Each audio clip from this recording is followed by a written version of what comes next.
بلند شگاف قہقہے لگانے کی کوشش کی، پھر میں ساری مسحری توڑ دی۔ میں تمہاری ہی امانت ہوں، میں ان میں سے کسی کو بھی نہیں چھوڑوں گی۔ میں تم سے وعدہ کرتی ہوں، بہت جلد ہم لوگ یہاں سے چلے جائیں گے۔ میں یہ سب کچھ کہہ کر ایک طرف خاموشی سے بیٹھ گئی۔ جیسے ہی مراد کمرے میں آئے میں ان پر کسی چیل کی مانند جھپٹ پڑی اور ساتھ ہی ان کا منہ نوچنے لگی۔ وہ بے حد خوفزدہ ہو گئے تھے۔ اچانک کی اس افتاد سے انہیں بالکل امید نہیں تھی اس حملے کی، اور وہ بھی اپنی نئی نویلی دلہن سے۔ وہ مجھے روکنے کی ہر ممکن کوشش کر رہے تھے، لیکن بے سود۔ میں اٹھ کر ان پر حملہ کرتی رہی اور وہ مجھے روکنے کی ہر ممکن کوشش کرتے رہے، لیکن کئی دفعہ ناکام رہے۔ مصباح، کیا ہے یہ سب؟ کیا کر رہی ہو؟ ہوش میں آؤ، میں تمہارا شوہر ہوں، تمہارا دماغ تو ٹھیک ہے؟ میرے مراد کی ایک بات بھی نہیں سن رہی تھی۔ موڈ نہیں تھا، بلکہ اپنی ہی سناتی جا رہی تھی۔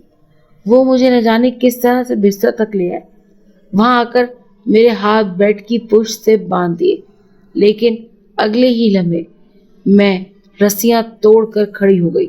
میرے ہاتھوں میں طاقت پہلے سے کئی گنا زیادہ تھی۔ وہ بہت ہی پریشان ہو کر مجھے دیکھ رہے تھے۔ وہ جلدی سے باہر نکلے اور اپنی امی کو بلا لائے۔ وہ جلدی سے کمرے میں آئے اور کمرے کا حشر دیکھ کر بے حد پریشان ہوئی۔ مراد بھی کچھ خوفزدہ تھے، لیکن وہ بول پڑے کہ یہ لڑکی اپنے آپ میں نہیں ہے، آپ نے میرے لیے پسند کی تھی۔ یہ لڑکی نہیں ہے، اس پہ کوئی جناتی مخلوق بستی ہے جو اس سے یہ سب کروا رہی ہے۔ مراد کی امی نے کمرے کا حشر دیکھا تو اپنے منہ پر ہاتھ رکھ لیے۔ جب انہوں نے مجھے دیکھا تو مراد کا ہاتھ پکڑ کر تیزی سے باہر نکل گئی۔ باہر سے دروازہ لاک کر دیا۔ وہ لوگ باہر تھے۔ باہر بھی کچھ عجیب سا ہنگامہ ہو رہا تھا۔ میں اپنی جنگ کمرے میں اکیلے ہی لڑنے پر مجبور تھی۔ جیسے ہی مراد اور اس کی امی باہر نکلے تو میری امی اور ابا ناشتہ لے کر آ گئے۔ میری ساس کے سرد رویے کی انہیں مزید آگے بڑھنے اور کچھ بولنے سے روک دیا۔ مراد کا رویہ بھی بڑا سخت تھا، وہ بھی کچھ بھی نہیں بولا۔ گھر میں کچھ مہمان بھی تھے جو محض چائے مگوئیاں کرنے میں مصروف تھے۔ امی ابا یہ سب صورتحال دیکھ کر بڑے پریشان ہوئے۔ مراد نے بنا وقت ضائع کیے رات سے لے کر اب تک کے تمام داستان سنا دی۔ اس نے یہ کہا کہ آپ کی بیٹی آسیب زدہ ہے۔ آپ نے بجائے اس کے کہ اس کا کوئی علاج معالجہ کروائیں، آپ نے اسے میرے ساتھ بیاہ دیا۔ بات کرتے وقت مراد کا لہجہ بڑا ہی عجیب ہو گیا تھا۔ امی اس کے چہرے کی طرف دیکھ کر مسلسل روتی جا رہی تھی۔ یہ کیا کہہ رہے ہو بیٹا؟ مصباح میری بچی ہے، میری بچی ایسی نہیں ہے، آپ کو کوئی غلط فہمی ہوئی ہے۔ امی نے بڑے تحمل سے بات کی تھی۔ ہم اپنی بیٹی سے ملنے کے لیے آئے ہیں۔ ابا جی نے کوئی اور بات نہ کی۔ مراد نے اپنی ماں کی طرف دیکھا جو کہہ رہی تھی کہ ہمارے گھر میں بے شمار مہمان ہیں۔ ہماری بہو نے آتے ہی ایک کام شروع کر دیے۔ ہم لوگوں نے اپنے مہمانوں کو کوئی ناشتہ وغیرہ نہیں دیا، اور بس ہم صبح سے ہی اپنی بہو کے ڈرامے دیکھ دیکھ کر حیرت زدہ ہو رہے ہیں۔ بھائی صاحب، اگر آپ کی بیٹی کو یہ جنات وغیرہ عاشق کرنے کا شوق تھا تو پھر آپ لوگوں کو کیا ضرورت تھی اس کی شادی کرنے کی؟ آپ کم از کم پہلے اس کا اچھے سے علاج تو کرواتے، پھر میرے معصوم بیٹے کو پھنسانے کی کوشش کرتے۔ ابا جی سر جھکائے ایک دم سے اٹھ کھڑے ہوئے اور کہنے لگے کہ مصباح سے ملوا دیجیے۔ مراد اٹھ کر ساتھ چلنے لگے تو ان کی امی نے ان کو پکڑ کر بٹھا لیا۔ کوئی ضرورت نہیں ہے دماغ کو مزید خراب کرنے کی، ان کو پتا ہے نا کہ ان کی بیٹی کا کون سا کمرہ ہے تو وہ خود ہی دیکھ لیں گے۔ تم یہیں بیٹھے رہو، اپنی آنکھوں سے خود جا کر دیکھ لیں تو سکون آ جائے گا۔ مراد وہیں پہ بیٹھ گئے تھے۔ مزید انہوں نے آگے کوئی بات نہیں کی۔ امی ابا اور نور جیسے ہی میرے کمرے میں آئے، میں بڑی پرسکون اور صاف ستھرے لباس کے پہن کر تلاوت کرنے میں مصروف تھی۔ مسحریں بھی ویسی لگی ہوئی تھی، ہر چیز بڑے قرینے سے اپنی جگہ پر پڑی تھی۔ امی ابا نے ایک دوسرے کی جانب دیکھا اور بڑی حیران ہونے سے فوراً اسے اٹھ کر امی ابا کو ملی۔ وہ یہ سب دیکھ کر کچھ دیر بالکل بھی نہ بولے، پھر امی میرے پاس بیٹھ گئی، باتیں کرنے لگی۔ میں نے امی سے پوچھا کہ کچھ ہوا ہے کیا؟ مراد کی امی اونچی آواز میں کیوں بول رہی تھی؟ ابا جی نے بڑی حیرت سے میری طرف دیکھا اور پھر کہا کچھ نہیں بیٹی، وہ کوئی اپنی بات کر رہے تھے، تم سناؤ۔ ابا جی میرے پاس ہی آ کر بیٹھ گئے۔ ابا جی بڑی حیرت سے میری طرف دیکھ رہے تھے۔ وہ میرے پاس ہی آ کر بیٹھ گئے۔ انہیں سمجھ میں نہیں آ رہی تھی کہ وہ لوگ ایسا